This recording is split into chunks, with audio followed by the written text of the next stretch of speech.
Hello my dear student, good morning to all. Welcome to my channel where every learning is enjoyable. आज की class में हम पढ़ने वाले हैं इक्वेशन ऑफ मोशन, यानी कि ये समझ लीजिए कि आज की क्लास सबसे इम्पोर्टेंट है, ठीक है ना। यहाँ से एग्जाम में क्वेश्चन पक्का आना ही आना है, तो आना है, बस ये समझ लीजिए, ठीक है ना। मतलब आज की जो क्लास है ना वो काफ़ी इंपॉर्टेंट होने वाली है, ठीक है ना। तो मैं आपको बोलूँगा कि अगर आप इस चैप्टर से कुछ भी पढ़ के जाओ ना जाओ, लेकिन ये टॉपिक जरूर पढ़ के जाना, क्योंकि यहाँ से एग्जाम में क्वेश्चन 100% एग्जाम में पूछा जाता है। चाहे तो आपके इस पर न्यूमेरिकल आ सकते हैं या फिर इस पर बेस्ड जो है वो आपकी डेरिवेशन आ सकती है। आ रही बात समझ में? तो आप जो है वो इस टॉपिक को अच्छे से करके जाना। तो आज का हमारा टॉपिक है equations of motion for uniformly accelerated motion. आ रही बात समझ में? Uniformly accelerated motion. अब ये भी समझाऊंगा कि मैं आपको यूनिफॉर्मली एक्सेलरेटेड मोशन क्या होता है, ठीक है ना। तो आज की क्लास काफ़ी ध्यान से समझना, ठीक है ना। इधर उधर मत भटकना। आ रही बात समझ में? तो बिल्कुल भी समझ में नहीं आएगा, ठीक है ना। और आपको पता होगा कि ये चीज़ आप 9th में पढ़ चुके हो, न्यूटन की 3 समीकरण या सॉरी 3 इक्वेशन जो आप बात करते हो, जैसे कि v = u + at, s = ut + ½ at², और थर्ड कौन सी थी, b² - u² = 2as, या आप इसको ऐसे भी बोल सकते हो v² = u² + 2as। आगे बात समझ में? सो काफ़ी इंपॉर्टेंट क्लास है, ये समझ लेना। इस चैप्टर से और इस टॉपिक से यहाँ से क्वेश्चन एग्जाम में बनता ही बनता है। या तो आपको जो है वो ये इक्वेशन डिराइव करने का बोल देगा या इस पे बेस्ड क्वेश्चन आएगा। क्लियर है? शुरू करें आज की क्लास। तो फटाफट आप अपने कॉपी और पेन निकाल लीजिए, ठीक है। ध्यान से समझिए। तो पहले जब तक मैं बोलूँ नहीं लिखने का तब तक लिखना मत, ठीक है ना। बस तैयार रहिए आप, ओके। तो हम क्या पढ़ने जा रहे हैं? Equations of motion for uniformly accelerated motion, ठीक है। सबसे पहले बात करते हैं यूनिफॉर्मली एक्सेलरेटेड मोशन क्या होता है। यानी कि ऐसा मोशन जिसमें किसी ऑब्जेक्ट का मैग्नीट्यूड और डायरेक्शन रिमेन कांस्टेंट हो। अरे बात समझ में? क्या हो? और किसी भी मतलब ऐसा मोशन जिसमें किसी भी ऑब्जेक्ट का जो है वो एक तो आपके पास मैग्नीट्यूड और डायरेक्शन, ये दोनों ही क्या हो, कांस्टेंट हो। इस टाइप के मोशन को हम क्या बोलते हैं? यूनिफॉर्मली एक्सेलरेटेड मोशन बोलते हैं। डेफिनेशन लिख लेते हैं पहले यूनिफॉर्मली एक्सेलरेटेड मोशन की। The motion in which the magnitude and direction of an object remain constant. This type of motion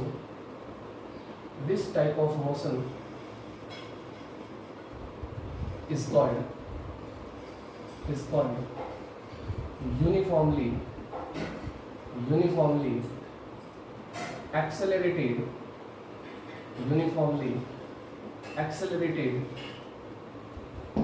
motion. इस टाइप के मोशन को हम क्या बोलते हैं? यूनिफॉर्मली एक्सेलरेटेड मोशन बोलते हैं। यानी कि इसमें आपके पास में एक तो ऑब्जेक्ट का मैग्नीट्यूड, ये ध्यान रखना, ऑब्जेक्ट का मैग्नीट्यूड और आपके पास में एक क्या डायरेक्शन, ये दोनों ही आपके पास में क्या होनी चाहिए? ये कांस्टेंट होनी चाहिए। अरे बात समझ में? दोनों ही क्या होनी चाहिए? आपके पास में कांस्टेंट होनी चाहिए। अगर आपके पास में अगर दोनों में से अगर कोई भी कांस्टेंट नहीं होगा तो आपके पास में ये जो ऑब्जेक्ट होगा, सॉरी मतलब ये जो आपके पास मोशन होगा वो यूनिफॉर्मली जो है वो मोशन नहीं होगा। अब आप बोल सकते हो कि सर इसके एग्जांपल क्या हो सकता है? जैसे कि motion of a falling body, है ना, डाउनवर्ड, ये भी हो सकता है एग्जांपल। अरे बात समझ में? तो इसका एग्जांपल लिख सकते हैं हम, the motion of a falling body downward. The motion of a falling body downward, ठीक है ना। अगर कोई बॉडी नीचे की ओर आ रही है उसका मतलब वो मोशन कौन सा? उसका जो है वो यूनिफॉर्मली एक्सेलरेटेड मोशन, क्योंकि उसका जो है वो डायरेक्शन और उसका मैग्नीट्यूड वो चेंज होने वाला नहीं है। आ रही बात समझ में? तो इस टाइप के मोशन को हम क्या बोलते हैं, यूनिफॉर्मली एक्सेलरेटेड मोशन। वैसे खूब सारे एग्जांपल हो सकते हैं, जैसे कि एक कार जो है वो आपके पास में एक ही डायरेक्शन में ना किसी स्ट्रेट लाइन पे चल रही है ना। हमारे यहाँ पे जितने भी क्वेश्चन होंगे वो सारे स्ट्रेट लाइन के होंगे। अरे बात समझ में, कोई ये मत बोल देना कि सर हमें यहाँ पे जो है वो सर्कुलर मोशन के क्वेश्चन करवाइए, हमारे जो है यहाँ पे वाइब्रेटरी मोशन क्वेश्चन कराइए, नहीं। इसके लिए हमारे पास में अलग से चैप्टर है, ठीक है ना। तो इस चैप्टर के अंदर हमें सिर्फ और सिर्फ वही पढ़ना है कि जिसमें आपके पास में जो भी कोई ऑब्जेक्ट है वो सिर्फ और सिर्फ स्ट्रेट लाइन पर चल रहा है। तो मैं एग्जांपल दे रहा था, जैसे कि कोई कार जो है वो आपके पास में किसी स्ट्रेट लाइन पर जो चल रही है और मान लीजिए उसकी स्पीड जो है वो 60 किलोमीटर पर आवर है, तो हमें पता है कि उसकी डायरेक्शन तो यही रहने वाली है और उसका मैग्नीट्यूड मतलब उसका एक्सेलरेशन। तो आप पता है कि जैसे कि आपको मैं बताऊँ तो एक्सेलरेशन क्या होता है, change in velocity per unit time is called acceleration. तो मान लीजिए कोई भी ऑब्जेक्ट जो है वो मतलब कि हम कार की बात कर रहे थे, तो जो आपके पास में जो कार है वो मान लीजिए 10 किलोमीटर पर सेकंड स्क्वायर से चल रही है, ठीक है ना। एक्सेलरेशन तो मीटर पर सेकंड स्क्वायर में होता है और वेलोसिटी होती है किसमें, मीटर पर सेकंड में। तो वेलोसिटी मैंने बता दी थी 60 मीटर पर सेकंड, तो उससे हमें कोई मतलब नहीं है, बट ये होना चाहिए कि उसका जो एक्सेलरेशन होता है उसका जो मैग्नीट्यूड है और डायरेक्शन वो चेंज नहीं होना चाहिए। तो कार तो सीधी आपकी जो है रास्ते पे चल रही थी, तो स्ट्रेट लाइन पे चल रही है, तो डायरेक्शन तो फिक्स हो गई इसकी। अब मैंने क्या बताया 10 मीटर पर सेकंड स्क्वायर, तो ये इसका क्या हो गया आपके पास में एक्सेलरेशन। तो मैग्नीट्यूड और जो डायरेक्शन है ये चेंज नहीं होना चाहिए। तो इस टाइप के मोशन को हम बोलते हैं यूनिफॉर्मली एक्सेलरेशन, जो मोशन यूनिफॉर्मली एक्सेलरेटेड मोशन। और हमें इस मतलब हम जो न्यूटन की इक्वेशन निकालते तीनों, वो सिर्फ इसी के लिए निकालते हैं, यूनिफॉर्मली एक्सेलरेटेड मोशन। हम ये मान के चलते हैं कि कोई भी ऑब्जेक्ट जो है वो आपके पास में अगर किसी स्ट्रेट लाइन पे चल रहा है तो उसका मैग्नीट्यूड और उसका जो है वो डायरेक्शन वो चेंज नहीं है, एक्सेलरेशन। आगे बात समझ में, क्योंकि एक्सेलरेशन एक वेक्टर क्वांटिटी है और मैंने आपको बताया था वेक्टर क्वांटिटी वो होती है जिनके पास में मैग्नीट्यूड भी होता है और डायरेक्शन भी होती है, और स्केलर क्वांटिटी वो होती है जिनके पास सिर्फ और सिर्फ मैग्नीट्यूड होता है। मैग्नीट्यूड मतलब वैल्यू जिसको आप बोल सकते हो, ठीक है ना, कोई भी, लेकिन उनकी डायरेक्शन नहीं होती स्केलर क्वांटिटी की, ठीक है। तो अब बात करते हैं हम, जैसे कि मैं एक ग्राफ बनाता हूँ यहाँ पे। अच्छा, सबसे पहले मैं बात करूँ आपको कि जो इक्वेशन ऑफ मोशन हम निकालने वाले हमारे पास में जो दो मेथड है, एक तो हमारे पास में ग्राफिकल मेथड, एक है हमारे पास में कैलकुलेशन मेथड। तो आज मैं आपको जो है वो ग्राफिकल मेथड बताऊंगा और उस पर रिलेटेड एक दो एग्जांपल करेंगे। क्लियर है यहाँ तक? चलिए, तो सबसे पहले फर्स्ट हमारे पास में है ग्राफिकल मेथड। ग्राफिकल मेथड ये चीज़ जो है वो आप 9th में पढ़ चुके हो ग्राफिकल मेथड को, अगर जिनको पता होगा तो वो देखते हो समझ में आ जाएगा, हाँ सर हमने ये चीज़ पढ़ी है ग्राफिकल मेथड, ठीक है। और कैलकुलस मेथड मैं जो है नेक्स्ट क्लास में करूँगा, ठीक है। तो ग्राफिकल मेथड ध्यान से समझना। मान लीजिए ये आपके पास में कोई ग्राफ है वेलोसिटी टाइम का, ठीक है। इस तरफ आपके पास में वेलोसिटी है, ये इस तरफ आपके पास में वेलोसिटी, और इस तरफ जो है आपके पास में क्या है, टाइम है, ठीक है। इस तरफ आपके पास में टाइम है। मान लीजिए कोई object t is equal to 0 पे है ना, at t is equal to 0, at t is equal to 0, तो उसका मतलब मैंने मान लिया कि उसकी वेलोसिटी जो है वो, या ऐसा लिख सकता हूँ मैं, इनिशियल वेलोसिटी लिख लो, उसकी इनिशियल वेलोसिटी, उसकी इनिशियल वेलोसिटी क्या है, t इक्वल टू 0 पे, सॉरी हाँ, t इक्वल टू 0 पे। अच्छा, इसकी वेलोसिटी को हम 0 ले सकते हैं, कोई दिक्कत नहीं है यहाँ पे। अब चलो t इज इक्वल टू 0 की बात कर लेते हैं। मान लीजिए कोई ऑब्जेक्ट यहाँ से स्टार्ट हुआ, ठीक है, मतलब मान लीजिए कोई भी ऑब्जेक्ट जो है वो किसी u वेलोसिटी से चल रहा है, तो वेलोसिटी यहाँ पर तो 0 है, लेकिन यहाँ हम बात करेंगे तो यहाँ पे मान लीजिए कि इसकी वेलोसिटी कितनी है, u है, तो ये डिस्टेंस आपके पास में कितनी हो जाएगी, ये u हो जाएगी, क्लियर, यही हो जाएगी। और अब क्या हुआ कि at t equal to T time पे, at t equal to T time पे, कुछ भी टाइम हो सकता है टाइम, है ना, उसकी फाइनल वेलोसिटी हमने मान ली कितनी दी है। वहाँ पर समझना, ये आपके पास में एक ग्राफ है मैं बना रहा हूँ वेलोसिटी टाइम का, तो ये आपके पास में 0 टाइम होगा यहाँ पे। तो 0 टाइम पे देखा हमने, 0 टाइम पे देखा किसी ऑब्जेक्ट की वेलोसिटी कितनी थी, u थी, ठीक है। 0 टाइम पे किसी ऑब्जेक्ट की वेलोसिटी कितनी थी, u थी। अरे ये इस तरफ x है, इस तरफ y है, तो t इक्वल टू 0 पे किसी ऑब्जेक्ट की वेलोसिटी u है, और t इक्वल टू t पे किसी ऑब्जेक्ट की वेलोसिटी कितनी है, v है। आ रही बात समझ में? चलिए, अब v का मतलब है कि मान लीजिए यहाँ इसकी मतलब अब क्या हुआ, टाइम जैसे जैसे बढ़ेगा तो टाइम क्या हुआ, मतलब कुछ भी टाइम हुआ, ठीक है ना, तो कुछ टाइम होगा इसका मतलब उसकी वेलोसिटी क्या होगी, बढ़ेगी टाइम पे। तो t इक्वल टू टी पे, t इक्वल टू टी पे उसकी वेलोसिटी कितनी है, v है। तो मान लिया कि मैंने कि ये इसकी वेलोसिटी है, ये इसकी वेलोसिटी है यहाँ। अरे वेलोसिटी तो बढ़ेगी ना, जैसे आपके पास में मुझे बताओ, देखो टाइम बढ़ेगा तो वेलोसिटी भी तो इंक्रीज होगी, तो ये जाके जहाँ मिलेगा वही हमारे पास में क्या होगा, वही तो मतलब ये इस तरफ आपके पास में टाइम इंक्रीज हो रहा है, इस तरफ आपके पास में वेलोसिटी इंक्रीज हो रही है। तो मुझे बताइए जीरो टाइम पे तो आपके पास में वेलोसिटी u थी, और तो इसका मतलब हम बात कर रहे हैं t टाइम पे, तो यहाँ t टाइम पे मान लीजिए ये आपके पास में t टाइम, कोई भी टाइम होगा, अभी तो हम सिर्फ फॉर्मूला निकाल रहे हैं, ये आपके पास में t टाइम पे वेलोसिटी तो कुछ अलग आएगी ना, अरे बात समझ में, जीरो पे तो यही है t पे, और हम क्या बात कर रहे हैं, यूनिफॉर्मली एक्सेलरेटेड मोशन, यानी कि अगर कोई ऑब्जेक्ट के पास में एक्सेलरेशन है, इसका मतलब उसकी वेलोसिटी में क्या हो रहा है, चेंज हो रहा है। एक्सेलरेशन कब आएगा, जब उसकी वेलोसिटी में चेंज होगा तभी तो होगा। ओके, तो इसको भी जो है मैं यहाँ से ज्वाइन कर लेता हूँ। अब इनको कुछ नाम देते, जैसे कि आपके पास में ये जीरो था, यह पॉइंट हो गया आपके पास में ओ, ये आपके पास में पॉइंट हो गया, इसमें मैं नाम पेन चेंज कर दे रहा हूँ मैं, ये आपके पास में ओ पॉइंट, ये आपके पास में ए पॉइंट, ठीक है, इसको ले दो, एक ये ए पॉइंट हो जाएगा, ये आपके पास में बी पॉइंट हो जाएगा, ये सी पॉइंट हो जाएगा, ये डी हो जाएगा, और ये पॉइंट आपके पास में ई होगा।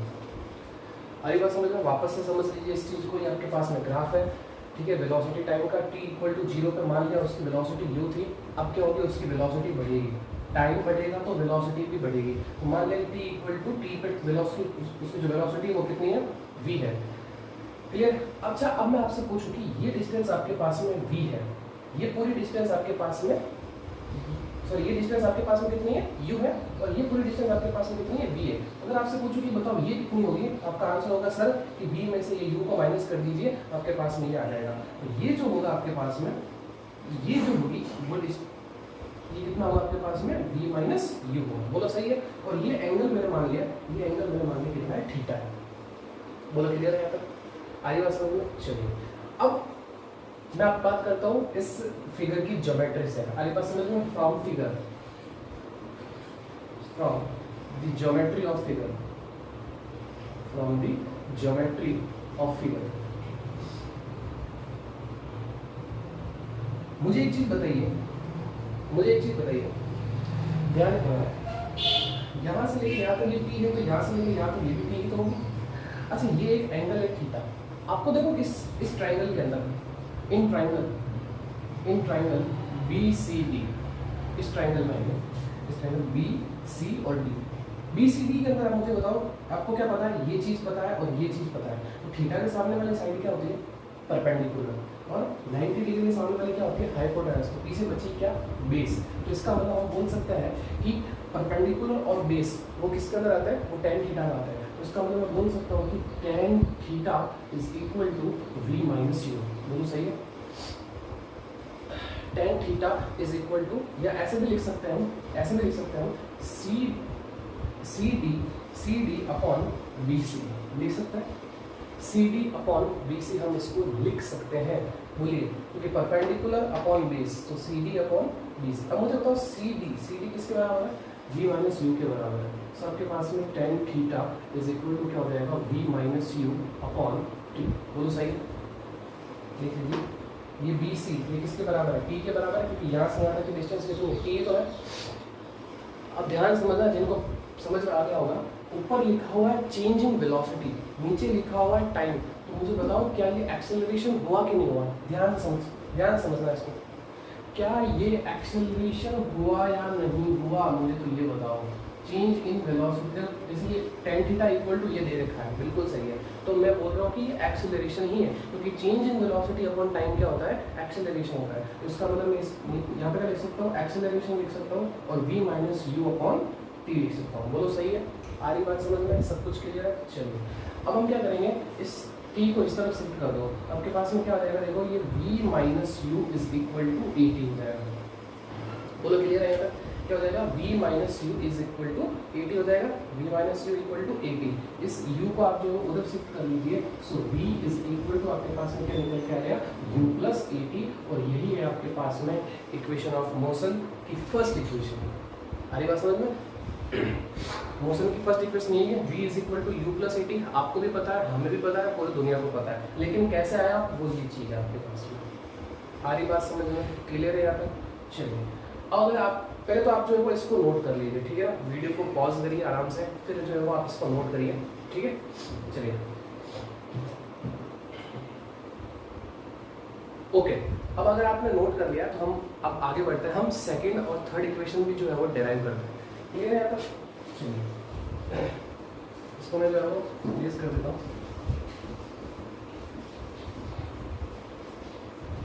मुझे डायग्राम वापस से बनाना पड़ेगा, ठीक है ना, तो टेंशन मत लेना।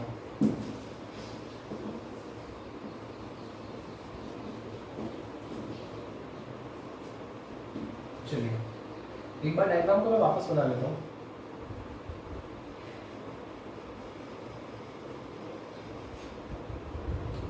ये आपके पास में इस तरह वेलोसिटी,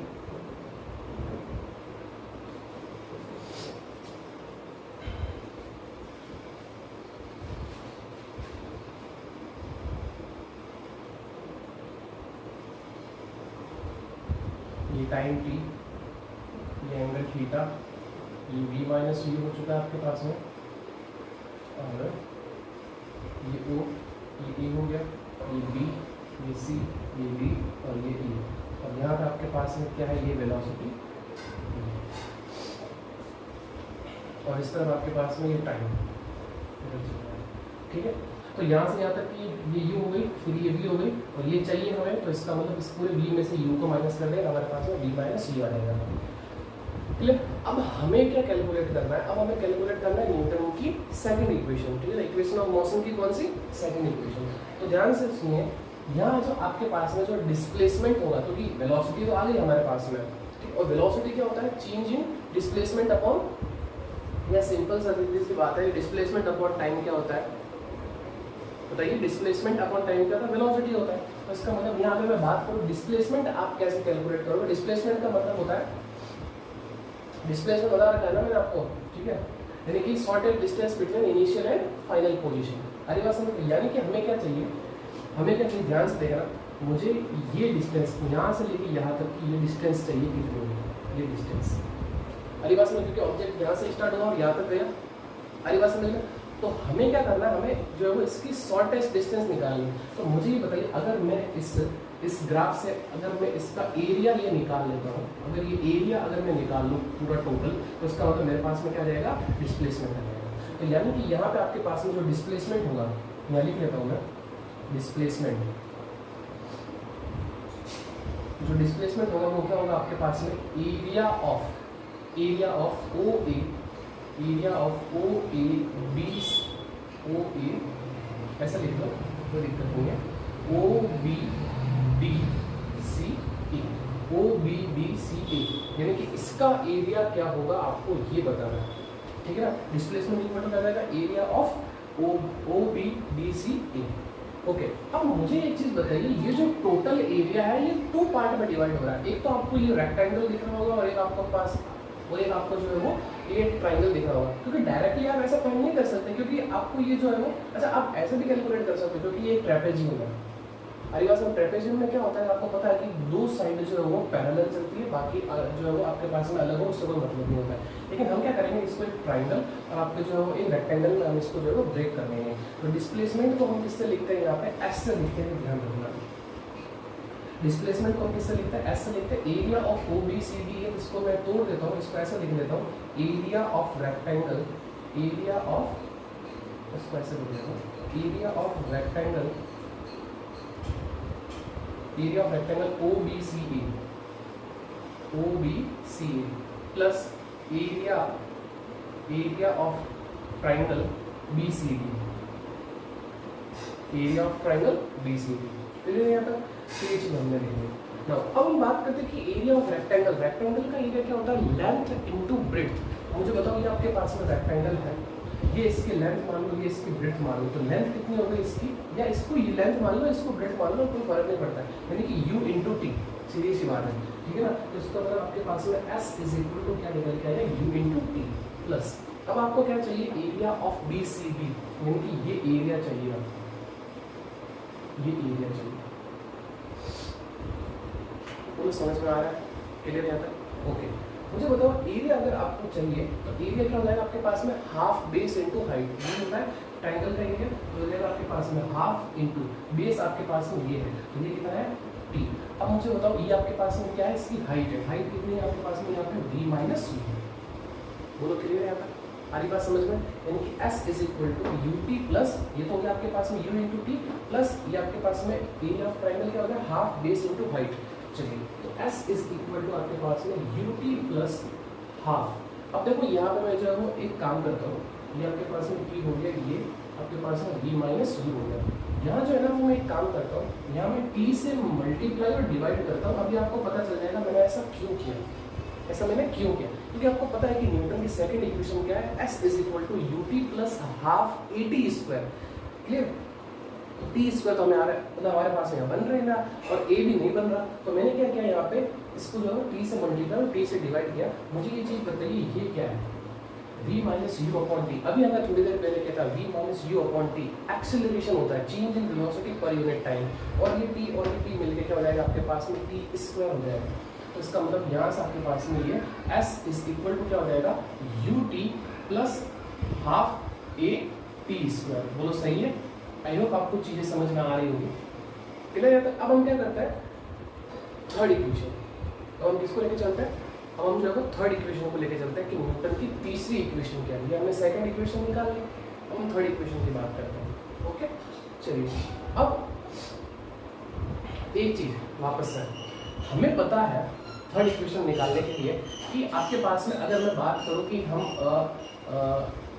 एक्सेलरेशन है ना, since acceleration is equal to क्या होता है, v minus U upon T, ये चीज़ होती है, बिल्कुल सही है, ओके। तो यहाँ से अगर मैं टाइम निकालूँ तो t इज इक्वल टू क्या होगा, मुझे ये बताओ, ये उस तरफ चला जाएगा, नीचे आ जाएगा, यानी कि v माइनस यू अपॉन ए, ये होगा टाइम आपके पास में क्या हो जाएगा, v माइनस यू अपॉन ए, क्लियर। तो अब हम क्या करेंगे, ये जो आपके पास में t की वैल्यू है, तो अब हमारे पास में जो है t की वैल्यू आ चुकी है, t is equal to v minus U upon A, यानी t को इस तरफ शिफ्ट किया, a को नीचे शिफ्ट किया। अब आइए आप इस इक्वेशन से, ये इक्वेशन आपके पास में क्या है कि s is equal to U T plus half into T into V minus U, ये आपके पास में है, क्लियर, ये यहाँ से। अब हम क्या करेंगे कि ये जो आपके पास में ये जो आपके पास में t की वैल्यू, इस t की वैल्यू को हम क्या करेंगे, यहाँ पर रख देंगे, इस t की जगह रखेंगे और एक इस t की जगह रखेंगे, क्लियर। तो ध्यान से देखिए, तो s इज इक्वल टू आपके पास में हो जाएगा u इंटू टी, टी की जगह आप ये रखिए v माइनस यू अपॉन ए, ये रख लिया, फिर प्लस हाफ इंटू इस t की जगह भी ये वैल्यू रखिए v माइनस यू अपॉन ए, और फिर मल्टीप्लाई में आपके पास में क्या आ जाएगा, v माइनस यू, बोलो क्लियर है तक। सो आगे बढ़ता है, सो s इज इक्वल टू, इस u को अंदर शिफ्ट कर दीजिए, हो जाएगा आपके पास में u v माइनस u को u से मल्टीप्लाई करेंगे तो u स्क्वायर हो जाएगा और अपॉन e, फिर प्लस हाफ, देखो ये v माइनस u और ये v माइनस यू, तो क्या हो जाएगा आपके पास में यहाँ पे v माइनस यू का होल स्क्वायर अपॉन e, बोलो क्लियर है तक। ओके, अब हम क्या करते हैं, यहाँ पे एलसीएम ले लेते हैं, तो एलसीएम आपके पास में क्या निकल के आ जाएगा, 2a, इसका एलसीएम निकल के आ जाएगा, क्लियर है तक। ओके, अब हम क्या करेंगे, एलसीएम लेंगे तो a से a कट जाएगा, 2 से मल्टीप्लाई कर देंगे इसको, तो हो जाएगा आपके पास में 2 into U V minus U square, फिर प्लस 2a से 2a कट जाएगा, आपके पास में क्या बचेगा यहाँ पे v माइनस यू का होल स्क्वायर, बोलो क्लियर है तक। इस 2 को अंदर शिफ्ट कर दो, सो s इज इक्वल टू हो जाएगा आपके पास में 2uv माइनस 2 को u से मल्टीप्लाई करेंगे तो 2u स्क्वायर प्लस यहाँ लगा लीजिए आप a माइनस b का होल स्क्वायर, तो क्या कहता है a माइनस b का whole square, a square plus b square फिर माइनस 2ab, यानी कि b square plus u square minus 2uv, और फिर डिवाइडेड बाय आपके पास में कितना 2a। मुझे बताइए यहाँ से आपको क्या चीज़ जो है वो कैंसिल आउट होती दिख रही है, तो देखो 2uv से आपके पास में 2uv चला जाएगा, बोलो सही है। सो s इज इक्वल टू, यहाँ से आपके पास में क्या बचेगा, एक तो देखो ये v स्क्वायर क्लियर। अब एक चीज ध्यान से देखना, माइनस का 2u² में से प्लस का u² चला जाएगा, पीछे क्या बचेगा माइनस का u² अपॉन आपके पास में कितना 2a। इस 2a को आप जो है इधर शिफ्ट कर लीजिए तो आपके पास में क्या इक्वेशन आ जाएगी, v² minus u² is equal to 2as। क्या यही न्यूटन की थर्ड इक्वेशन होती है? बिल्कुल यही न्यूटन की थर्ड इक्वेशन होती है। तो फर्स्ट निकाल ली v is equal to u plus 80, ये हमारे पास में सेकंड इक्वेशन, ये हमारे पास में थर्ड इक्वेशन। दोनों चीज़ें क्लियर है? ओके। अब इसके बाद मैं क्या करवाता हूँ, आपको एक एग्जांपल करवाता हूँ, ठीक है। फिर उस एग्जांपल से आपके जो डाउट होंगे इससे रिलेटेड वो सारे क्लियर हो जाएंगे, और फिर नेक्स्ट क्लास हम एक और मेथड पढ़ेंगे, वो हमारे पास में कौन सा कैलकुलेशन मेथड, ठीक है। सो फटाफट पहले इसको नोट करिए, क्लियर, फिर हम आगे बढ़ते हैं और एग्जाम्पल करते हैं, ठीक है। So pause the video and note down. All right my dear student, अब हम एक एग्जांपल करते हैं कि हमने जो न्यूटन की इक्वेशन पढ़ी तीनों, उससे रिलेटेड हम एक एग्जांपल करते हैं ताकि इससे आपको और चीज़ें जो है ज़्यादा क्लियर हो जाए। क्वेश्चन क्या दिया था पहले वो पढ़ते हैं कि अ ट्रेन एक्सेलरेट्स फ्रॉम, यानी कि एक ट्रेन जो है वो स्टार्ट होती है फ्रॉम स्टेशनरी पोजीशन। ध्यान समझना, स्टेशनरी पोजीशन, इसका मतलब स्टेशनरी का मतलब होता है रुकी हुई, ठीक है ना। With uniform acceleration up to 90 kilometre per hour speed भी दे रखी है आपको इन 25 सेकेंड में। आपको कैलकुलेट करना find the distance covered by the train in this time, यानी कि इस टाइम में जो है वो उस ट्रेन में जो है वो कितने डिस्टेंस आपके जो है वो कवर किए। सबसे पहले आपको जब भी ये डिस्टेंस पूछे तो डिस्टेंस निकालने के लिए हमारे पास में दो फॉर्मूले हैं। डिस्टेंस निकालने के लिए क्या फॉर्मूला है हमारे पास में? दो फॉर्मूले हैं। एक तो हमारे पास में कौन सा है, न्यूटन की सेकंड इक्वेशन है कि s is equal to ut plus half at², ये हमारे पास में, क्लियर। ओके, नेक्स्ट हमारे पास में दूसरा कौन सा है, हमारे पास में v² minus u² is equal to 2as। तो सबसे पहले हम बात करते हैं कि अगर ट्रेन जो है वो स्टेशनरी पोजीशन से स्टार्ट होगी तो इसका मतलब उसकी इनिशियल वेलोसिटी कितनी है, 0 है। तो इसका मतलब बोल सकते हैं कि इनिशियल वेलोसिटी जो हम क्या बोलते हैं, u बोलते हैं, वो कितनी है, 0 है। नाउ फाइनल वेलोसिटी आपको क्वेश्चन में दे रखी है, v इज इक्वल टू कितना, किलोमीटर पर आवर, यानी कितना, 90 किलोमीटर पर आवर।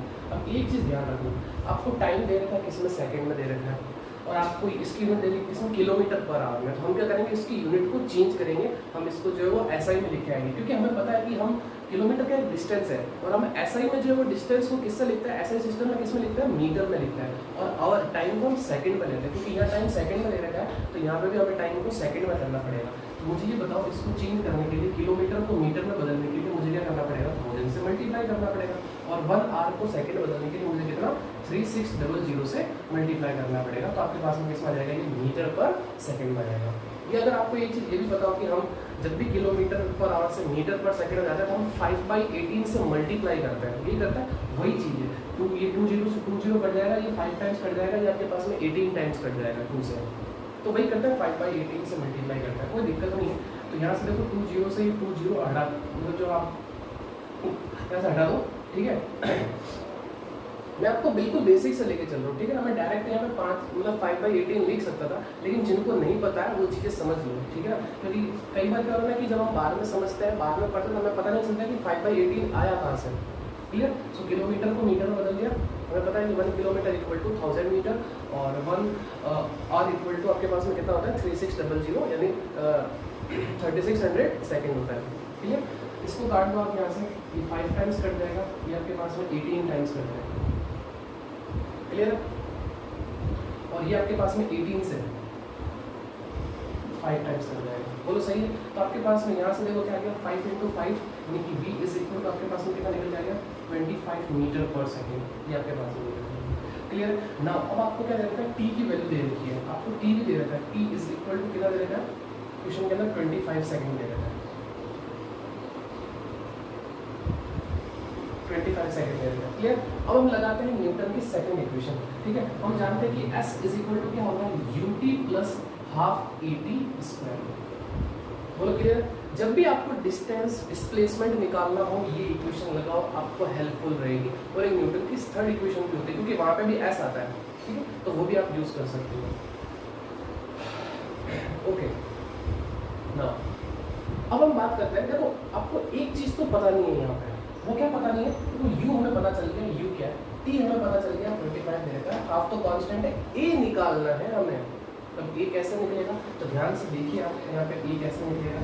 ए ऐसे निकलेगा कि ए हमें पता है क्या होता है v minus U upon T, ये तो होता है एक्सेलरेशन। तो देखो A is equal to V final कितना है 25, इनिशियल कितना है आपके पास में 0 डिवाइडेड बाय टाइम कितना आपके पास में 25, सो 25 से 25 कर जाएगा आपके पास में आंसर निकल के आ जाएगा कितना 1 मीटर पर सेकंड स्क्वायर, ये एक्सेलरेशन निकलेगा।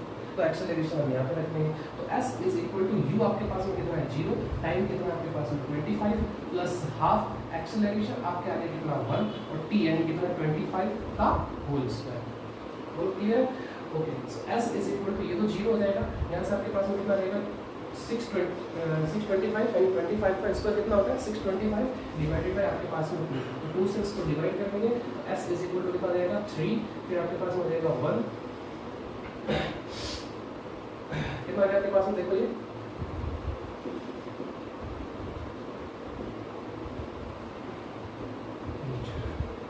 कितना है आपके पास में 312.5, क्लियर? डिवाइड करके देखना 3 टाइम्स आएगा, फिर 1 टाइम्स आएगा, फिर 2 टाइम्स, फिर 1 बचेगा, फिर 5 टाइम्स, क्लियर?